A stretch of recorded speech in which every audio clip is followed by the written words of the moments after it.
মধ্যপ্রাচ্যে চলমান যুদ্ধ পরিস্থিতির মধ্যে আরও একটি ভয়াল রাত কাটল ইসরায়েলের নাগরিকদের। সোমবার সন্ধ্যা থেকে মঙ্গলবার ভোর পর্যন্ত চলা ধারাবাহিক ইরানি ক্ষেপণাস্ত্র হামলায় দেশের বিভিন্ন এলাকায় বারবার সাইরেন বেজে ওঠে। এক প্রতিবেদনে এ তথ্য জানিয়েছে আল জাজিরা। সর্বশেষ একটি ক্ষেপণাস্ত্র মধ্য ইসরায়েলের একটি খোলা জায়গায় আঘাত হেনেছে বলে জানা গেছে, যা বড় ধরনের ক্ষয়ক্ষতি এড়িয়েছে। এর কিছুক্ষণ আগেই হামলাটি শনাক্ত করে সতর্কতা জারি করে ইসরায়েলি ডিফেন্স ফোর্স আইডিএফ। এই সময় তেল আবিব সহ বিভিন্ন এলাকায় সাইরেন শোনা যায়। পাশাপাশি অধিকৃত পশ্চিম তীরেও সতর্কতা জারি করা হয়। রাতভর হামলার লক্ষ্যবস্তু ছিল মূলত দেশের কেন্দ্র ও উত্তরাঞ্চল। জেরুজালেম, হাইফা, ওয়েস্টার্ন গালিলির মতো গুরুত্বপূর্ণ এলাকায় একাধিকবার সতর্ক সংকেত দেয়া হয়। প্রাথমিক তথ্য অনুযায়ী অন্তত একটি ক্ষেপণাস্ত্রে ক্লাস্টার ওয়ারহেড ব্যবহার করা হয়েছে বলে ধারণা করা হচ্ছে। এতে আকাশে বিস্ফোরণের পর একাধিক ছোট বোমা ছড়িয়ে পড়ে, যা মাটিতে পড়ার পর বিভিন্ন স্থানে ক্ষয়ক্ষতি ঘটায়। বিশেষ করে বন্দরনগরী হাইফার আশপাশে ক্ষতির চিত্র দেখা গেছে।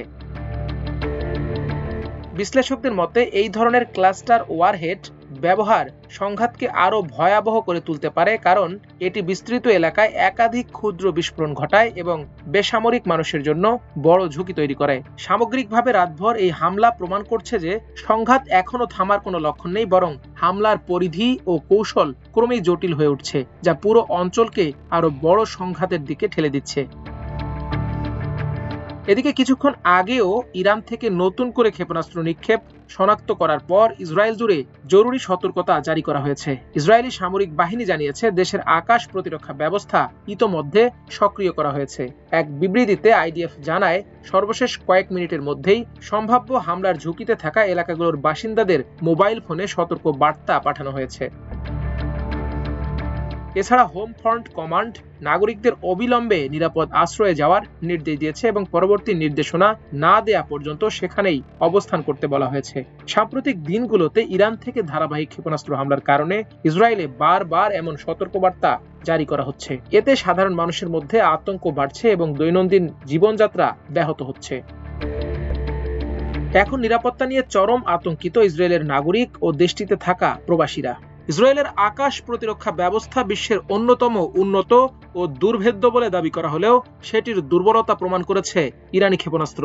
গত রোববার রাতে ইসরায়েলের কৌশলগত গুরুত্বপূর্ণ এলাকা আরাদ ও ডিমোনার মতো স্থানে আকাশ প্রতিরক্ষা ব্যবস্থা ভেদ করে সফল ক্ষেপণাস্ত্র হামলা চালায় ইরান, ধ্বংস করে দেয় বিভিন্ন গুরুত্বপূর্ণ স্থাপনা। যদিও অধিকাংশ ইসরায়েলি নাগরিক চলমান যুদ্ধকে সমর্থন জানাচ্ছেন, কারণ তারা ইরানকে অস্তিত্বগত হুমকি হিসেবে দেখছেন। তবে একই সময়ে সরকারের সক্ষমতা নিয়ে প্রশ্ন উঠছে, বিশেষ করে শত্রুর রকেট ও ক্ষেপণাস্ত্র হামলা প্রতিরোধে আগের মতো সফলতা দেখাতে না পারার বিষয়টি সামনে আসছে। এতে সুরক্ষা ব্যবস্থা নিয়ে দেশটির সাধারণ নাগরিকরা উদ্বিগ্ন। মাল্টিমিডিয়া ডেস্ক, আমার দেশ।